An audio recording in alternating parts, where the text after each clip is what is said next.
Shalom, ada tema menarik nih akan saya bagikan kepada kalian semua. Jadilah kuat di dalam Tuhan. Efesus 6 ayat 10-11. Saya yakin kalau kita akan mendirikan sebuah bangunan, kita tidak hanya menginginkan bangunan model yang bagus, melainkan juga harus yang kuat. Kalau kita ingin membeli sepatu, maka kita yakin yang dipilih bukan hanya warnanya yang menarik, melainkan juga kuat dan tahan lama. Begitu pula dengan Tuhan. Allah ingin agar kita menjadi orang Kristen yang kuat di dalamnya, memiliki akan iman yang kokoh, mempunyai dasar iman yang teguh, sehingga kita bisa menang ketika menghadapi segala tantangan dalam kehidupan kita. Ada banyak orang yang secara fisik kuat, seperti Simpson yang bisa mengalahkan singa, tetapi ternyata memiliki moralitas yang lemah. Ia dapat mengalahkan musuh-musuhnya, tetapi tidak mampu menguasai dirinya sendiri, yaitu nafsu birahinya. Di hadapan Tuhan, orang yang demikian bukan termasuk ke dalam kategori orang yang kuat di dalam Tuhan.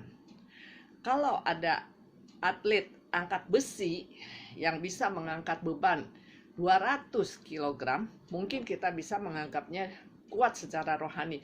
Tetapi kalau ia cepat tersinggung, tak bisa menahan amarahnya, maka sebetulnya ia bukan yang kuat secara rohani. Dalam Injil Lukas 2 ayat 40 mengatakan tentang Yesus demikian. Anak itu bertambah besar dan menjadi kuat, penuh dengan hikmat dan kasih karunia Allah ada padanya. Yesus bertumbuh semakin lama semakin kuat, bukan hanya secara jasmania, melainkan juga secara rohania. Sekarang ini banyak orang yang mengembangkan kekuatan jasmaninya dengan berolahraga, fitness, atau mungkin dengan berlatih tinju atau karate. Namun ingatlah bahwa kekuatan jasmania itu hanya bersifat sementara, sedangkan kekuatan karakter itu kekal, dan itulah yang dikehendaki Tuhan. Ada 3 ciri orang yang kuat dalam Tuhan. Yang pertama, mampu mengatasi kegagalan. Orang yang kuat adalah orang yang mampu mengatasi kegagalan. Selama kita hidup, tentu kita banyak mengalami tantangan, dan kalau kita tidak berhati-hati, maka kita bisa jatuh dan mengalami kegagalan.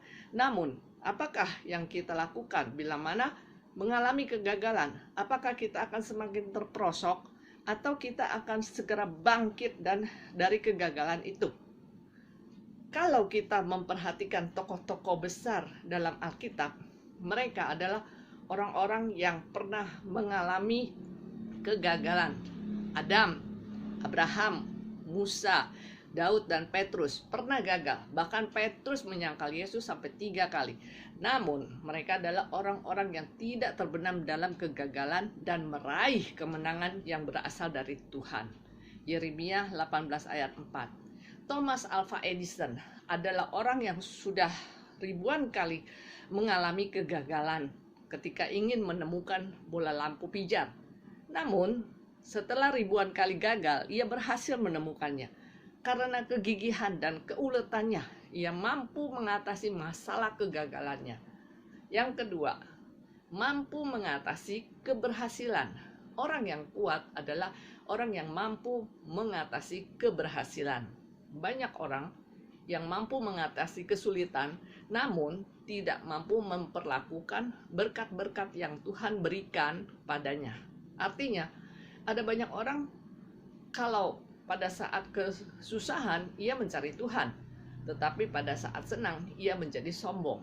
2 Tawarik 26 ayat 5. Dikisahkan ada seorang bernama Usia. Ia mencari Allah selama hidupnya. Zakaria mengajarinya supaya takut akan Tuhan, dan selama ia mencari Tuhan, Allah membuat segala usahanya berhasil. Dalam 2 Tawarik 26 ayat 16 dikatakan, setelah ia menjadi kuat, ia menjadi tinggi hati sehingga melakukan hal yang merusak. Ia berpaling dari Tuhan Allahnya dan memasuki bait Tuhan untuk membakar ukupan di atas meja bakaran ukupan. Yang ketiga, mampu mengatasi kepahitan. Orang yang kuat di dalam Tuhan adalah orang yang mampu mengatasi kepahitan hati. Tidak ada orang yang suka dicela, dikritik, ataupun diejek. Namun, apabila kita tidak rela menerima semua itu karena Yesus Kristus, sebetulnya kita tidak layak baginya. Orang yang mudah tersinggung atau terluka perasaannya bukanlah orang yang kuat di dalam Tuhan. Apalagi kalau Anda mau melayani Tuhan. Mari kita belajar sama-sama untuk tahan menerima kritikan, masukan-masukan atau pendapat-pendapat negatif dari orang lain yang mungkin merasa tidak suka atau iri hati terhadap keberadaan kita. Tidak mudah, tapi kita harus mencoba. Yesus berkata, "Berbahagialah mereka yang tidak kecewa dan menolak aku." Haleluya. Amin. Tuhan Yesus memberkati.